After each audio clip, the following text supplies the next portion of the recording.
Hey, what is up, everybody? Guys, welcome to Lines In Live.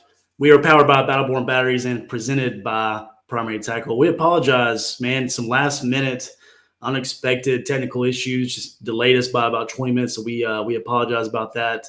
But we're live now, guys. We're with you. We got our guests with us tonight, Mr. David Walker and Brandon Palmer, our two roomies from Lake Fork. We're going to get these guys in here. We're going to just talk about Lake Fork. Let's do a recap on that.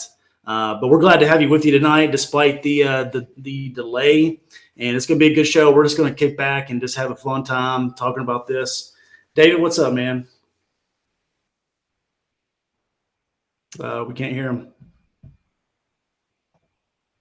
There we go. Sorry, I had you muted, David. What's up? So, all good. Yeah, just trying to kind of recover from getting back from Lake Fork and get ready to head to Toledo Bend. Just trying to get it all done and get ready. I mean, crap, it's always something when you come in back home. It is. Well, we got it late Sunday night, so it's been the same for me, man. Just going back to work, getting back in the grind of that, and then just kind of getting ready to leave out again tomorrow. So we're gonna go ahead and get these guys in, David. You know, since we're behind schedule, and let's just start talking about this. Sounds like a plan. All right, buddy.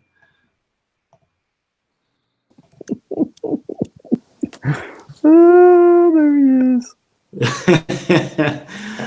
All right, so we got Mr. Brandon Palmer down here at the Tackle Warehouse on. What up? And David Walker over there with the in the blue hat representing. What's up, guys? Oh, hanging around, man. Hanging around. Just hanging in there, yeah. Dude, you look like Brett Favre. I was Me? like, as soon as I turned this thing on, I was like, bro, you got Brett Favre pinned. Hey, I'll take his money. Yeah. It must be the grade coming in, man. I don't know. I've been told I look like a couple of people. So, Brandon, you're already down there at Toledo, man. Yes, sir. Yeah? All right. Yes, sir. We're not going to tell you that. We're not going to ask you too much. We know you're down there live scoping it up. So I've been playing with the video game, and I've been doing it. I know it. I know it. Uh-huh. Oh, hey, and guys, if you're rolling through the Memphis area and you see a rudder on the side of the street, that is Mr. David Walker's. He's missing a rudder. Seriously, Dude, you lost your rudder? Yeah, that I-40 is pretty rough coming through town there. I'm pretty sure one time I saw my trailer next to me going past me at one point in time. oh my lord! So, oh no, dude! But I had a spare here at the house, so it's back up and ready to go. I'm actually going to go out Friday and hit a little local lake here. So, was it the one that you burned off that you had to repair? Well, no, that would have made sense. Yeah, well, yeah. Yeah. Oh no! So what? Let's open a wound and pour salt. So what, Brandon? Some of you guys may have seen our post. We did some live videos down there. It was absolutely insane, man. Wednesday night, as you guys, everybody, that storm pretty much hit everybody, and we were no exception down there in Texas. We went to Texas to get away from the cold weather, and we were welcomed with even colder weather. Yeah, and 2 inches of ice and just everything else that you could imagine. So we were spending all day Friday thawing out our boats. Brandon went and bought an electric heat gun. Things got hairy with that. A little too early in the morning to be trying to de-ice stuff. Boy, I felt bad for you, dude. I did. I was like, oh no. No. Yeah. Hey, it's part of it, you know. I mean, I was fortunate enough to get in contact with a guy that had done a little handyman trick and get past his information along to me, so I was able to salvage the weekend somewhat, at least. Anyway, yeah. Not have to paddle and pedal all weekend. Right. Yeah. So. Oh, hey, we got a few guys in the comments. What's up, Mr. Charles, Stephen Brown, Alan Laws? How you guys doing? Thanks. Glad to have you guys with us tonight. So I want to talk a little bit about some preconceived notions, because I think for a lot of us, except for David, and I had only been down there just 2 weeks prior, just for a couple of days. So really, it was my first time there. But you guys, we'll start with you, David. Fill us in a little bit. And guys, we're talking about the Bassmaster Kayak Series event that went on Lake Fork this past weekend. Garrett Morgan won that tournament with over 200 inches. It was an absolute grinder because of the weather and everything. But it's Lake Fork. It's the GOAT Lake. So David Walker, tell us a little bit about what were your expectations going down there, and kind of what did you have in mind that you wanted to do? Well, I mean, not what happened. That was for dang sure. I mean, I left out Wednesday night and I was excited. Never been there, like everybody else. That's my first time being there. I was excited, looking forward to it. I was, I've heard all the grand stories of Lake Fork, and of course, I knew coming into it the water level was down. I think it was like 6.5 foot, something like that's what I was being told. Due to some, I think, levee repairs or some repairs upon the lake they had. But going into it, I was expecting to do a lot better than what had happened, even not just for myself, but for everybody. The whole entire field of 150 something anglers struggled, and nobody got to pre-fish. That was kind of a bummer. That was kind of going to be my moment, to find out what my game plan was going to be, what my plan of attack here. But couldn't really come up with anything because we couldn't get out there. We could sightsee from the road, and that was pretty much the majority of that. I was hoping to come in and do something a little bit different than I had once I got there. My game plan had changed, so I was having to come up with a different tactic. The weather really screwed me up on that, so I wasn't sure what was going to happen. I was feared of a lockjaw situation.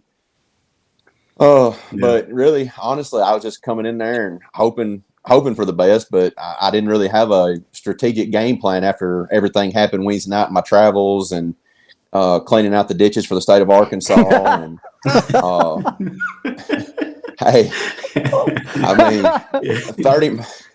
30 miles an hour across I-40 on the 30. Oh, no. It was a nightmare, and I just got through building that trailer, and of course now I've got to pretty much start over and repair it too. It's got a little bit of damage to it, but I mean, yeah, this was definitely a costly trip for me. Yeah, on a number of reasons. I don't know how much yet. Yes, on numerous number of reasons. But my expectations were a lot higher. Like you said, it's the GOAT Lake. I really expected a little bit different. But just with all the conditions and the factoring of everything, it was just a complete game stopper there for me. And then Saturday morning when all that unveiled, the rudder cable breaking, there was no hope for me at that point. It was a struggle from there on for me to figure out what I was going to do, the whole 9 yards. Yeah. It was just one bummer after another. I mean, you're started on the trip down there, running off the road. But David Best, man, you've been down there a few times. You were talking about before you left. You knew where you were going, and you kind of had a little bit of story about somebody sitting on your spot. Fill us in on your expectations going down there, and just kind of what we know how it happened, but what was your thoughts going down there, bud? Well, I tend to call Lake Fork Sardis South because it fishes a lot like Sardis up here. And I knew going into it where I was going to go. And, and I was like, this is where I'm going to go fishing. This is what I want to do.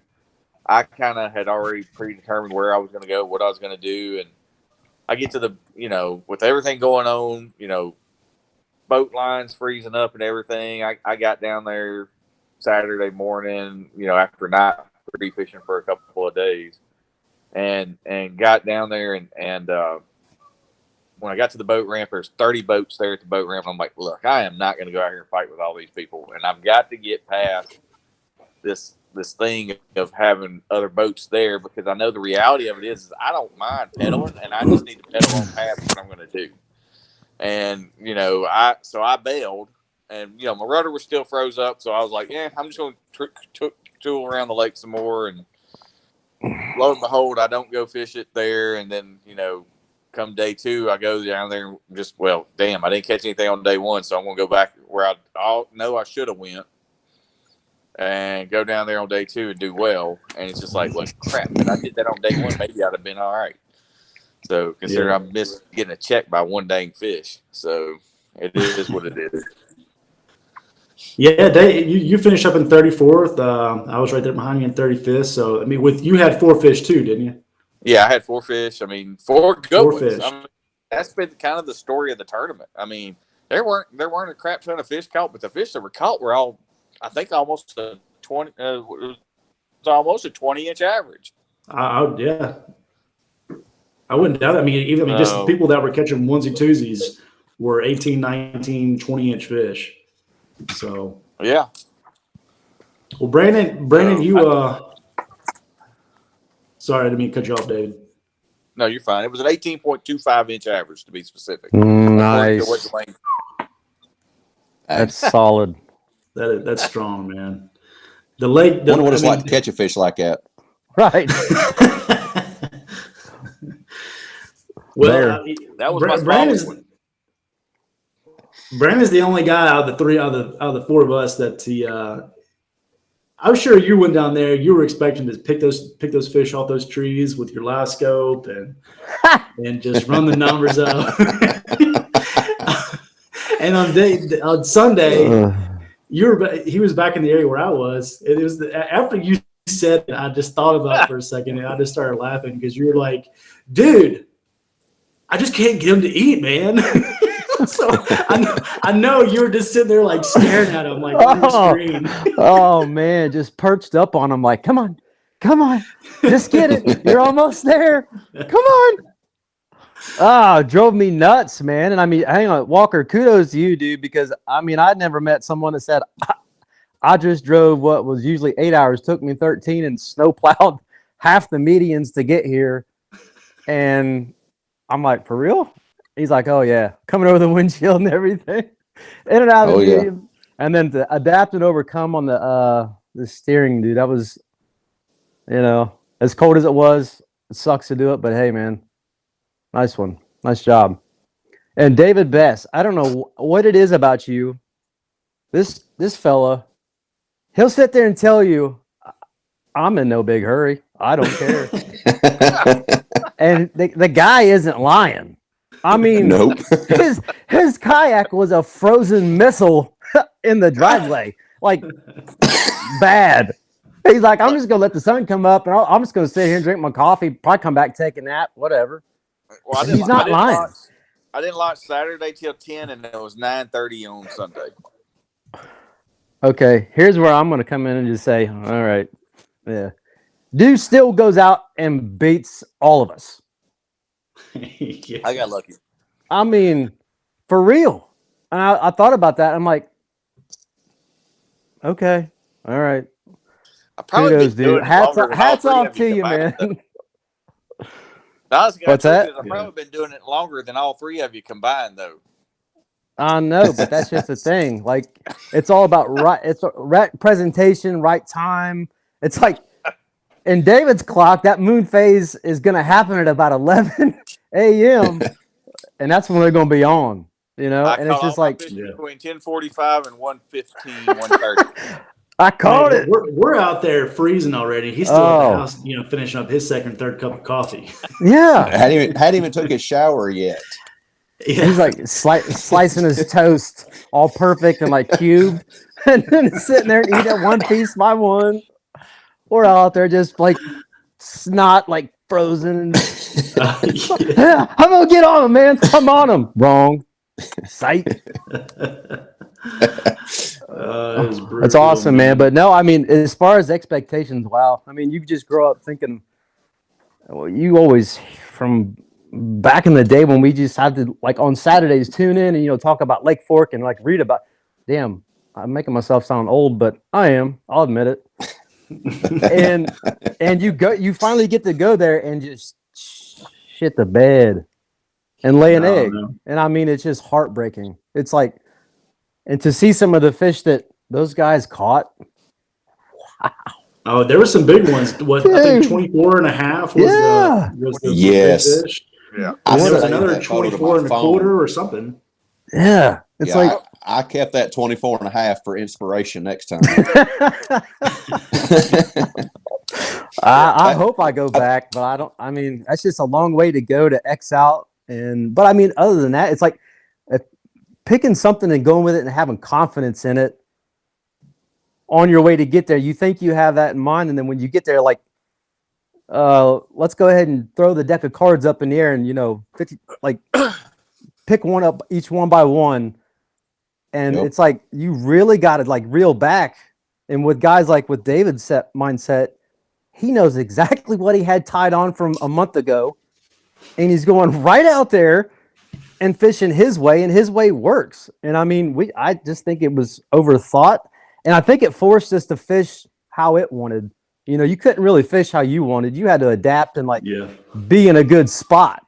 Honestly, you really had to. I think for the majority of us who don't know that lake very well, because Garrett Morgan, we're going to have him on next Tuesday to talk to him about his win and just really dial in what he was doing. But I mean, he said he's been on that lake a lot. It's it's a favorite lake of his. But I agree with you, Brandon. I mean, just go out there and just do what you think you can do to catch some fish, because it's going to be tough. You might just get that in your mind and just go out there and just grind it out and see what you can do. At the end of the day, if you catch them, you catch them. If you don't, then I mean, under those situations, you can't really beat yourself up too bad. David, what were you? Oh, I'm sorry, my bad.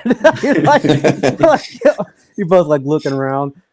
Best, what were you pitching to trick the fish where I had gone through magically just started appearing on the board for you somehow? David, before you answer that, hang on. Let me get my pen and paper ready. Hey, we'll put up the link. Simple. Hey, we'll put the link up right here. It's really, really simple. I mean, it's the same thing that y'all hear me talk about on a regular basis. I was throwing my little 4-inch bush pig, looks like a baby brush hog creature bait, and black and blue flake with a blue tail. I throw that color or green pumpkin with a chartreuse tail. I throw those two baits 60%, 70% of the time on a Texas rig. I mean, that's just what I do. And that going back to what you said about, doing what you're comfortable with, y'all hear me preach about that all the time. Go do what you know how to do and just make it work. There's certain baits that you're just going to catch fish on, and that's everybody has that bait. I mean, that's that confidence piece. But that's what I did. Yeah. It's that mental game, man. I think, I'm guilty of it at times. You just get wrapped up in, I want to throw the flat side, I want to throw the chatterbait, and this and that. I mean, you got all these rods standing up behind you or tucked in your rod tubes, and it's eating at you just as much as the thought of, should I move to another area? It just constantly eats at you. If you just kind of like get in your mind and just be still and just fish, just like what David does. I think that a lot of times plays dividends, man. Well, and I think I tell you, we lost Palmer. It was so it was like really difficult because you watch everybody else. I discussed it with Brandon when I come back Sunday night. Y'all hadn't made it in yet, but I watched one of the guys that finished. I think he finished in the top 5, but I know for sure top 10. I sat there and watched him go around a bridge in, and he beat the brakes off of it with a red crawl crankbait. And of course, there was like 7 other boats that come in right behind him and was trailing him and doing the same thing for the most part. So I started to fall in right behind him on the tail end and just say, what the heck? They're doing it. So, I mean, there's bound to be something to this. And which I chose not to. I decided to go left instead of right, and I went and fished the stumps. I flipped a black and blue creature up in them stumps, around them stumps. I dragged jigs around them. you know, I beat the brakes off them stumps for the first 4 hours that Sunday morning. I got 2 short strikes, and that was it. And so then I was like, well, let me ease on out. I was fishing probably less than 10 foot of water in that whole general area. And then I kind of eased out to like some 15 to 20 foot, and I started seeing more fish. So I'm thinking, okay, well, they're not completely pushed up yet. They're working their way there, but they haven't pushed up yet. So I started working a little deeper offshore fishing style. And I mean, I'm sitting there looking, I don't know, there's probably 5 or 10 right there at one point in time on my graph that I was sitting there looking at. I threw everything in my boat with me at them other than a freaking net. And that's only because it was 20 foot of water. And still couldn't get them to hit nothing. I mean, I got to where like my confidence went, like when I come out Sunday morning, my confidence was up here. You know, we talked about it Saturday night. It's warming up tomorrow. They're going to bite. So my confidence level was like way up here off the charts. Of course, I get to the ramp. Brandon, I run into him first. And first ramp we both went to. How many was there, Brandon? Like 25, 30 people? Every bit of it. And like Brandon's coming out and I'm coming in. I was like, what's the deal here? You know? And I was like, he's like, man, he said at ramps, there's boats everywhere. And so like, he said, soon you go over the crest, there's just kayaks scattered everywhere. You can't even launch down there. So of course we left and I went to another spot and I was like, all right, well, there's bound to be something to this spot because 2 of the guys that finished in the top 10 was fishing up there with us. So I was like, all right, well, there's bound to be something up here. These guys done it yesterday and they're back up here today. And so I went the opposite way of everybody because they was all beating that bank up. So I went the opposite way of them. I was like, all right, less pressure over here. Let me go over here and see what I can do. I'm thinking, you know, my confidence is up here, man. Hey, I'm fixing to smoke them today. Let's go. And those first few little short strikes, confidence jumped up some more. And then after that, they just started slowly coming on down. Nothing. And I just got disgusted with the whole day and aggravated and just the whole weekend and everything going on, man. It's heartbreaking. You know, boats are broken, your heart's broken, but your dream is still to keep doing what you're doing and keep pushing. But, you know, it's hard to, when you got so much negativity or so much going wrong versus I know what to do. I know what I need to do. I'm doing it, but this right here is just overbearing me. And it made for a really tough weekend all the way around for me, for sure. Yeah, absolutely. Brandon, you know, you kind of being you're more of a finesse type dude. You know, you fish, you know, a lot of the, you know, smallie type lakes where you're finesse gear. Going down to Ford, I mean, did you completely change up your mindset? I mean, you know, because down here in the South, I mean, we're used to throwing the big jigs and you know, the big baits and stuff like that. But did you kind of go into it going out there thinking, you know, hey, I'm going to try my finesse stuff, or did you completely swap over to kind of what you hear about what's traditional on Lake Fork? Going into it, man, like I said, I got to go down there. I got there on Tuesday, so that's when it was like mid 60s. Water was like right at 53, and I mean that's when you're like, okay, so they're going to be on the move. They're going to be crunching, just eating. Possibly moved up. No, wasn't it? Then Mother Nature rolls in, dumps ice, snow, and everything else. So I really only got to see like a half a day of that water like that. Yeah. And then you start to go like, well, will it push them back? Oh, it shouldn't. It did. They disappeared. So I basically, the only area that I'd looked at was what I was comfortable with. And so to answer your question, I was so ready to start kind of power fishing a little bit, you know, like getting a reaction bite. That's what I really wanted to do. And then mentally you're just like, okay, obviously that's not working. So slow down, throw your light stuff. And when nothing starts to work and you've gotten no time on the water, so you're not familiar really at all with that lake period, if anyone knows that when your wheels start turning and you know, like, damn, it's been 4 hours. Now it's 6 hours.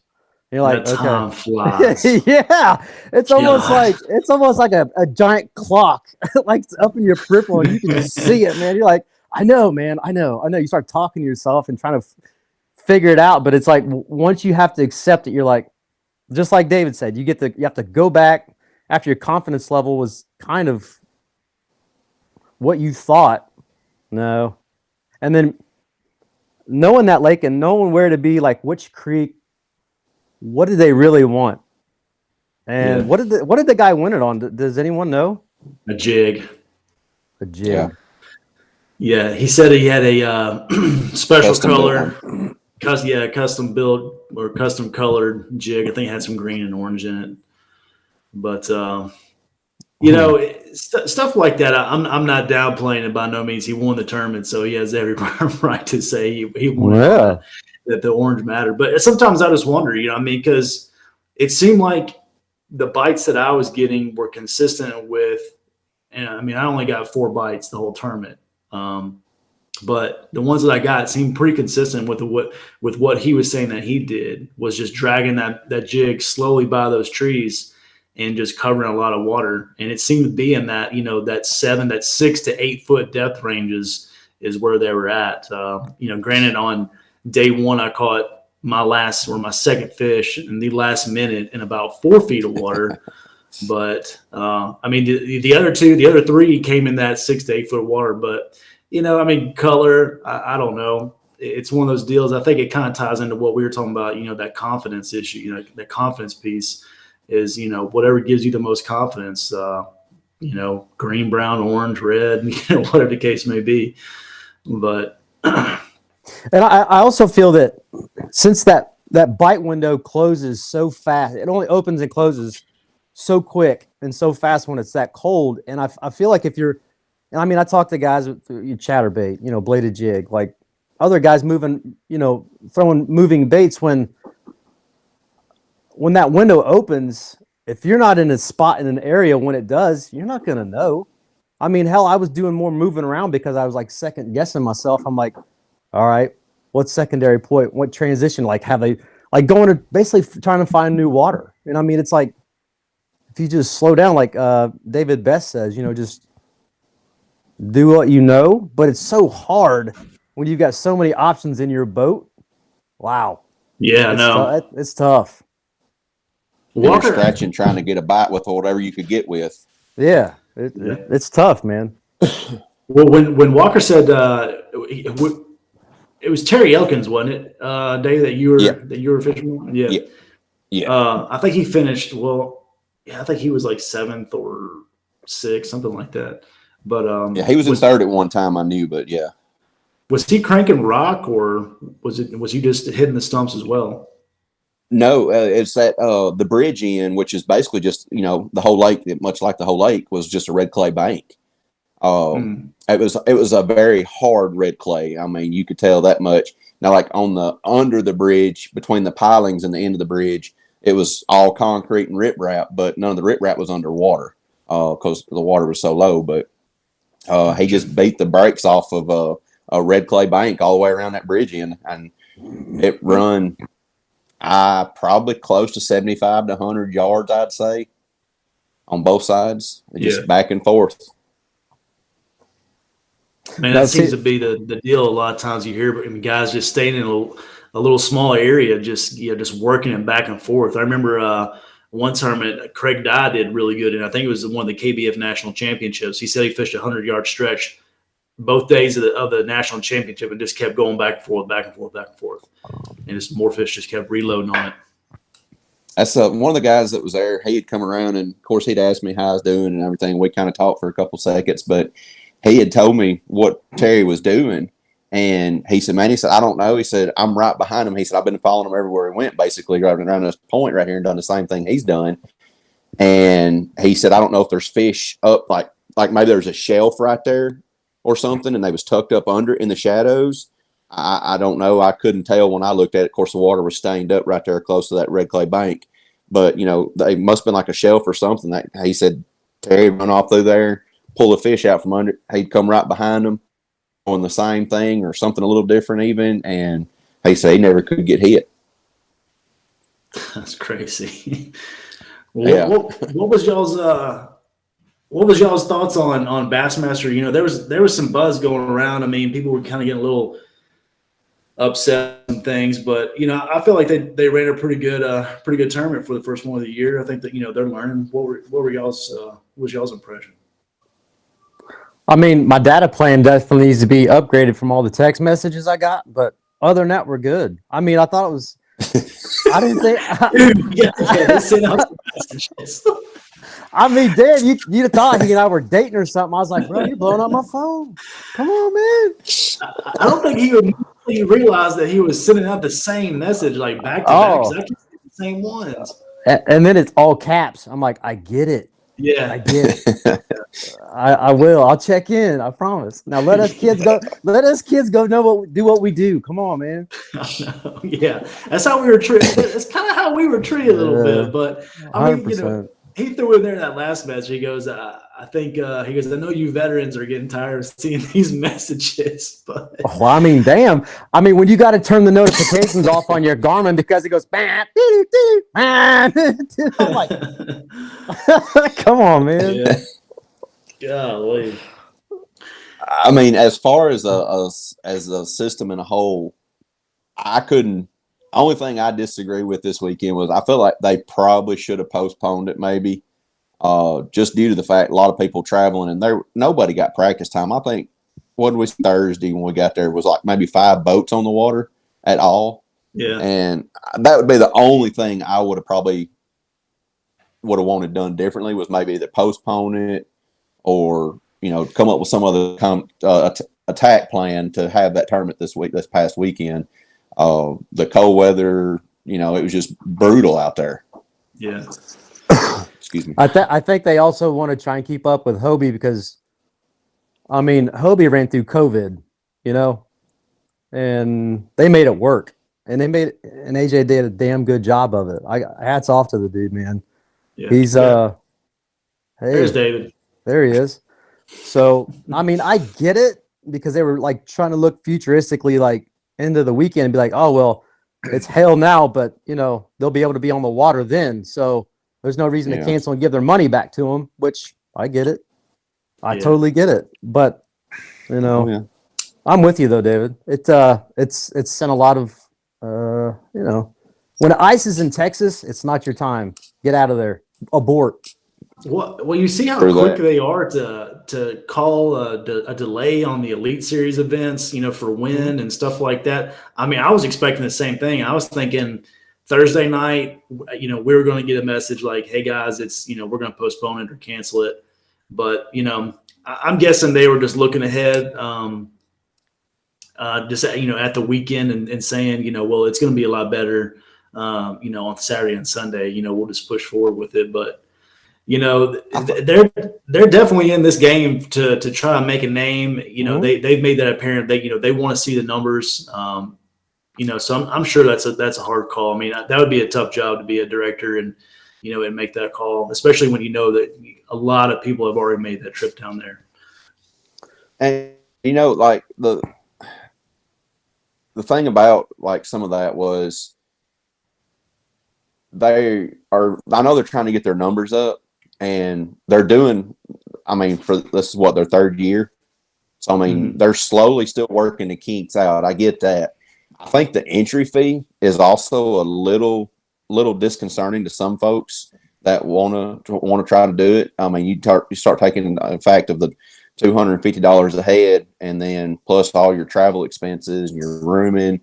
And, you're talking $400 or $500 just in hotels for 3 or 4 nights. Just so you can actually practice and everything else. And, it costs a man anywhere upwards of $1,000 to $1,200 if you ain't careful. And so I feel like if they brought their entry fee down maybe to like even $175 or something like that, just make it a little bit easier on folks, that might be something they do in the future. If they get their numbers up, they can justify doing it that way then. But I mean, that would be, I don't know. That's just my thoughts on that. Yeah. I want to take a second to say what's up to some guys. Clint Cropper, what's going on, buddy? Mr. Trent Harris, the pop bar man himself, in the house. So, guys, we appreciate you all joining with us tonight. Again, we're kind of running 20 minutes behind due to a technical difficulty. And I want to remind everybody real quick. that we have that giveaway going on right now for the Battleborn Batteries 24 Group 24 75 amp hour that we're going to be giving away on the 15th. And y'all need to get your entries, and it's free to enter. You just I got the official posting on the Lines End page. Go down there and just read through the rules. It's real easy. You just you like and follow the Lines End page.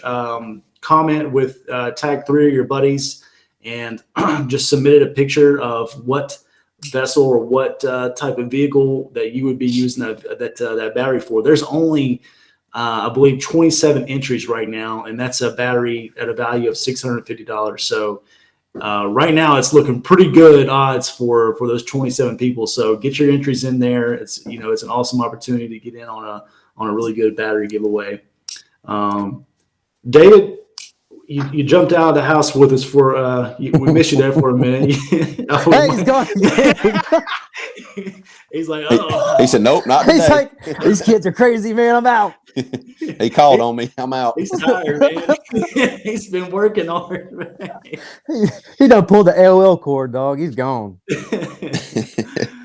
For sure, man. I want to throw something out real quick. While we're still here, sure, guys. This weekend, and Justin, I think you worded it best in one of your live videos. This past weekend was nothing but one word could explain or cover everything: creativity. We had to get so creative to come up with ways to thaw our boats out, get rid of the ice. The dryer vent deal, I can't take credit for that. Not 100% of it anyway. It was actually given to me by a buddy of mine. He texted me and told me, hey, try this right here. Wrap your boats, throw a dryer vent in there, connect it to the house, turn the dryer on, wham.